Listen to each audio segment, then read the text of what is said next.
get at you for things. And I'm not going to be on this I'm not going to be on live all day with this. Take a minute. Use a little Dr. Tish because sometimes this breath can be a little aggressive.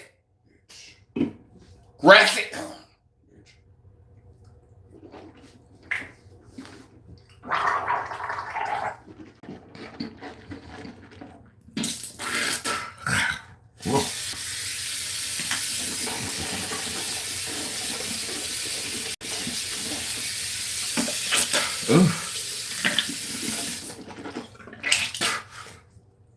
Oh, so I'm gonna do this video right fast. And I swear, it's a lot of days I wake up, I be want to take my phone and just chunk it because I just be sick of the internet.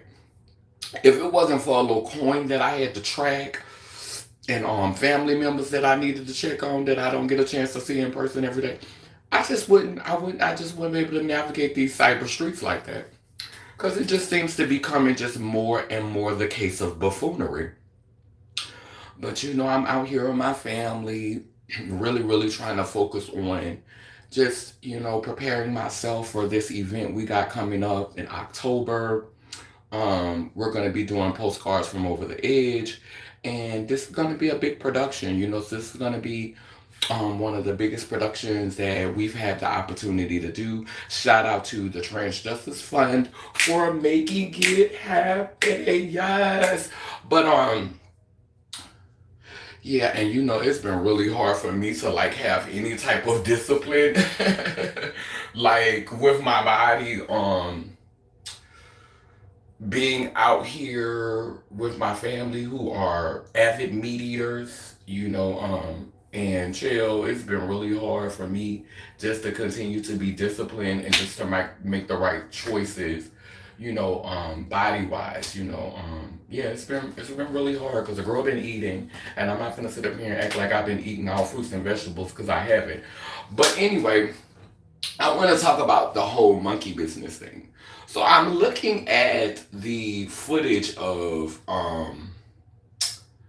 at Erica Mena calling Spice a monkey, and I'm looking at her, and I immediately saw features that gave me chimpanzee features, and like I just didn't. For me personally, I've been called the blue gum porch monkey. I've been called a monkey by a southern white racist person. So I know what it's like to have the word monkey hurled at me as a racial slur. But I think we all look like, certain things. And so the Caucasian person who called me a monkey actually looked like a pig, so I feel like, and I would rather be a monkey than a pig.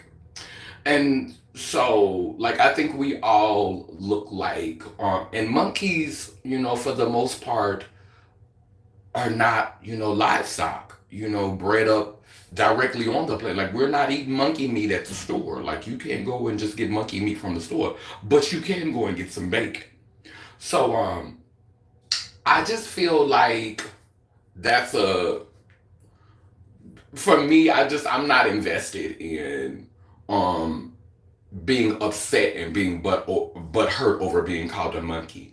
As a person who has been living with HIV for 20 years, as a person who is, well, it'll be 20 years in October, as a person who's black, indigenous, trans, you know what I'm saying, has spent most of their life living below the poverty level. Like, if I didn't know how to defend myself, y'all would have been walked all over me and stepped over me.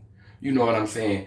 I value different things than a lot of, black people. A lot of my black people. Like, um, no, I ain't never had $1 million or been a millionaire, but I have had someone who was willing to stand before the world, stand before God, goddess, and creation and all of creation and say I love you and hold my hand walking through these rough ass streets. I've had that a couple of times. Oh, thank you. Some of y'all, you got money, you got cars, you got all this and that, but who gonna stand with you, for you in the gap. You feel me? Um, I've been watching a lot of people's content, and just it's hard not to see this Erica Mena story with Spice. It's hard not to see it because they keep coming up my timeline. It's like, what am I watching that's taking me down these rabbit holes that's got me entertaining, you know, these meaningless stories that do nothing but decrease brain cells. You know what I'm saying? What am I doing that's getting me on this rabbit hole? And like I really have to hold myself accountable about this. You know, today I slipped, further into the rabbit hole today and just out of curiosity, I wanted to see what T.S. Madison was gonna say because she loved calling ATLian a monkey.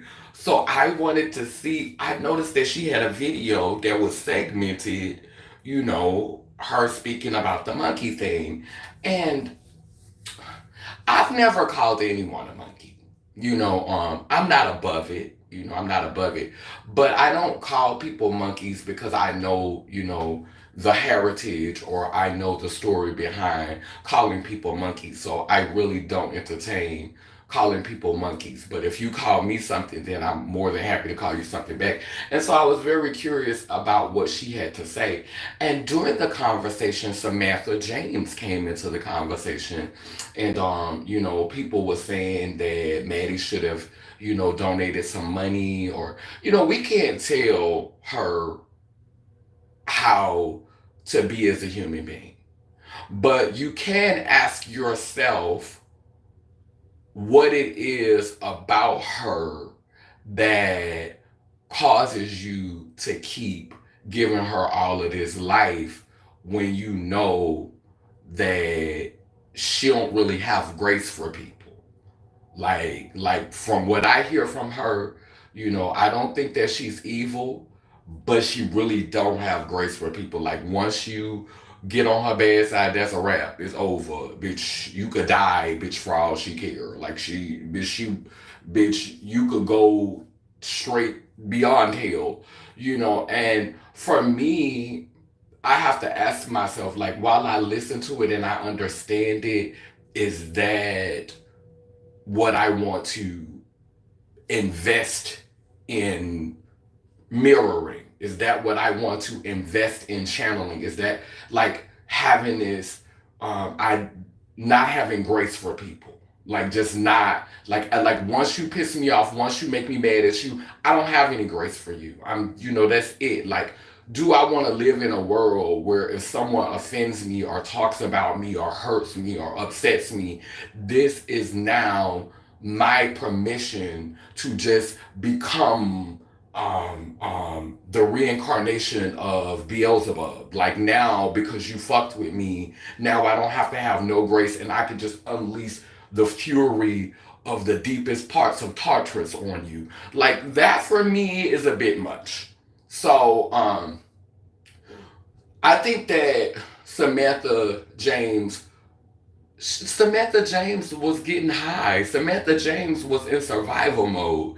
Like she was working the internet to keep herself active, to be able to get the funds that she's needed. I know what it's like. Like I had my season where I was with this dude who had done busting my cooch open and I was in love with him and I was ready to go to hell behind him. And child, I had my little season where I was on Facebook, you know what I'm saying, tap dancing, trying to get a coin to get us high because I didn't want to go out in the streets and turn tricks. So I'm not above Samantha. I wasn't above Samantha. Like, I had my season where I was on Facebook pandering for a coin so that me and my boyfriend at the time could get full. And I worked social media in a way to where I was able to get that. Now, I don't understand what was the real beef because when Samantha talked about you, it didn't do nothing but make you more relevant, And what I find in my relationship, with Maddie now, Maddie used to trigger the shit out of me every time I watched her, but I realized that ma'am, you inspire me. Like, I listen to some of the things that you say, and I'm like, no, I don't. Like, I'm able to decide what direction I want to go in and what I don't want to do because I'm able to see your example and how it's panning out for you. And so, even in a person that, even in a person that you may not necessarily always agree with or get along with, there's some inspiration there because you can look at this person's life and say, okay, I see how that worked for you. I see how this is panning out for you. Or I like that. I want to take that and use that part. And so I can admit that when I wrote, secure that bag, get that paper, Master got fresh scraps, they done fell off the table. That bitch got 2,500 views on my Facebook. Like, and it got like 200 views on my, like, everybody was loving that song. And I would have never wrote that song if I wouldn't have heard Madison always talking about, I'm gonna get my bag, I'm gonna get my bag, I'm gonna get my bag.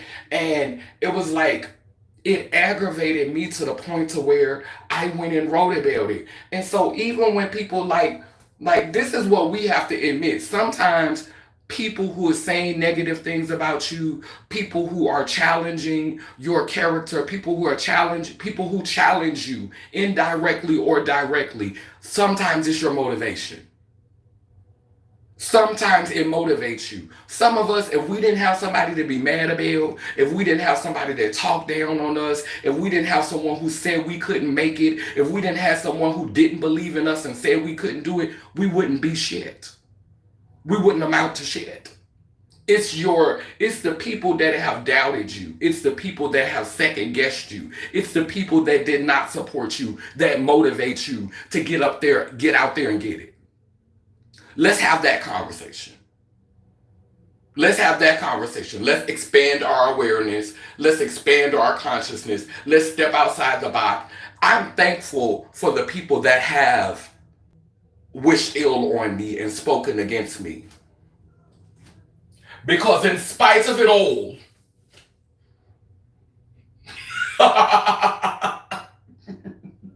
bitch, I love you too.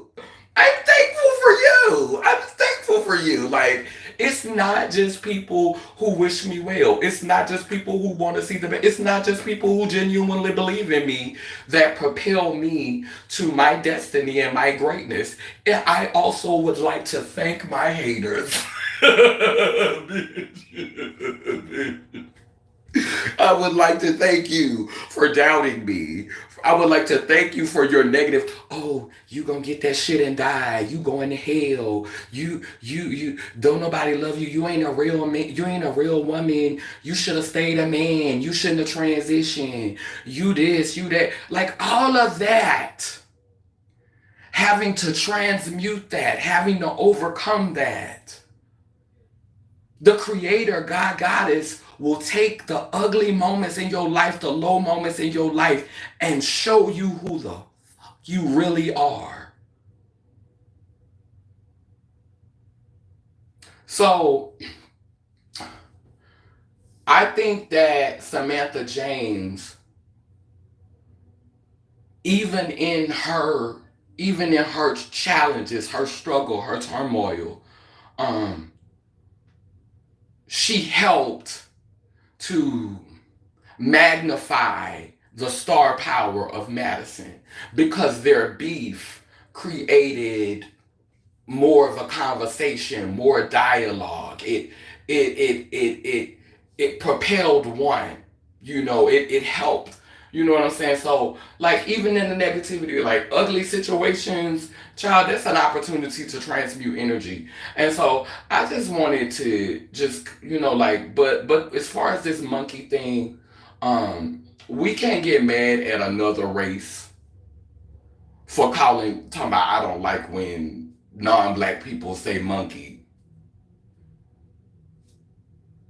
If you could say monkey, everybody could say monkey. And I'm letting you know, I don't care if y'all call me a monkey. Ooh, ooh, ah, ah. We ain't going to the grocery store and getting monkey. I can't go and buy me a slab of monkey and throw it on the grill for Labor Day. I can't throw me a slab of monkey on the grill for the 4th of July, but I can go and get me some pig. And a lot of the people that's hurling that monkey slang look like pigs. So, and I don't even eat bacon. Well, I do on special occasions. But the point of the moral of the story is, I'm just tired of how so many people are manipulating the internet and using, you know, this gift to be able to connect with people solely just to like have us all enraged and divided. And then because the harvest is coming in. Oh, the harvest is coming in. Believe that. The harvest is coming for all this that people is sowing so that they can get that bag and they could get them coins. The harvest is coming in. And you can pray to old Father God, King Jesus. But Father God, King Jesus, honey, every knee shall bow, including his.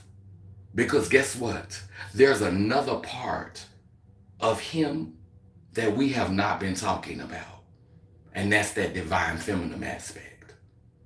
So every knee gonna have to bow. Every knee. Because when the real mama come through, the real mother who pushed it all out and made all this possible, the real mother, father, the whole one, when they raise up, oh yes, every knee gonna have to bow. And even your little war gods, your little gods that you've used as permission to go to war. Because that's what y'all use Jesus for. Because that's not what Jesus stood for. To be Christed means to become divine, means to step into this, a certain level of awareness. That's what being Christed is about. It's about reaching a certain level of awareness, a certain level of spirituality. And y'all have manipulated and chose to turn that spirit and that entity into something for you to go to market and go to battle and put other people down and condemn other people. If the religion speak half truths, then it's false. Tell the whole story. Don't tell half of it. And a lot of y'all been telling half of the story. And guess what? Your harvest is coming in. So I hope you eating good now. I hope you getting everything you need. I hope you enjoying your run.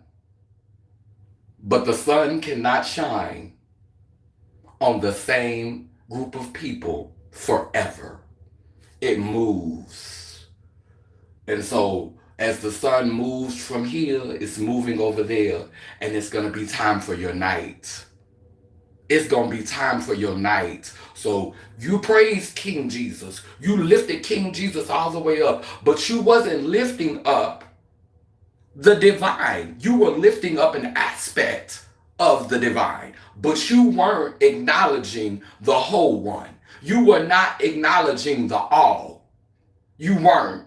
It wasn't the all. Because if you were acknowledging the all, you would have more capacity for difference. You would have more capacity for people who come from a different path. You wouldn't be gatekeeping and this person can't sit at my table and this is how we doing it, da da da da. Now, if you come to my table and I can't even sit down and enjoy my meal because you being so destructive,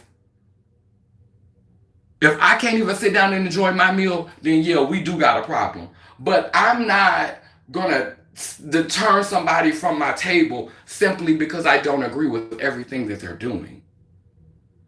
Maybe you're not gonna sit right next to me. Maybe you're gonna have to sit a little further down. But I'm not gonna tell you that you can't eat. I'm not gonna tell you that you can't be a part because you have a message that maybe will elevate some people, and then that means I got to step my stuff up. That means that I can't be just giving people anything. I gotta really step my stuff up. Like a lot of y'all hate on people and you say you don't want them at your table because they heathens or because they devil worshipers or because they do this and they do that. You say you don't want them at your table because of that, but you really don't want them at your table because they spark consciousness. They cause people to think outside of the box that you're creating. And you're threatened by that.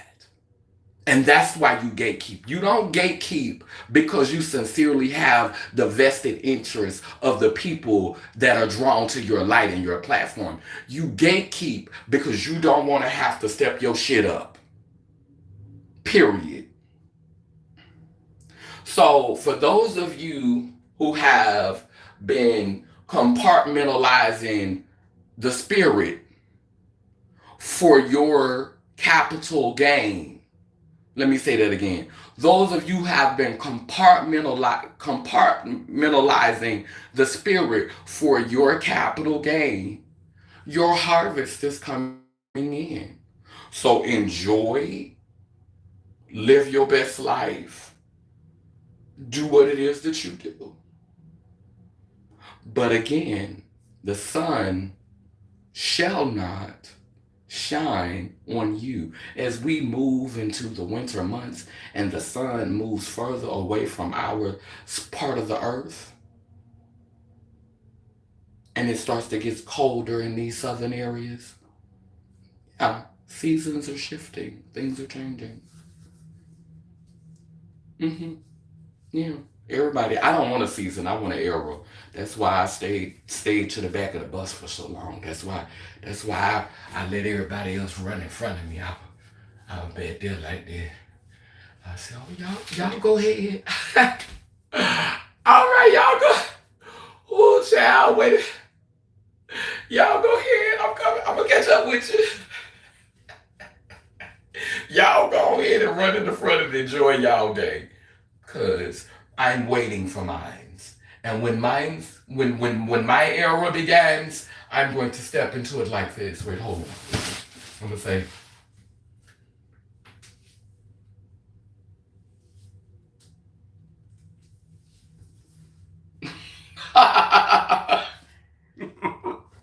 Down for the doubt that I say cool and keep spinning and turning in God, Yako Kalukalo, which means I am a child of God Goddess, and if I am, then you know you are. Love y'all. Have a beautiful day.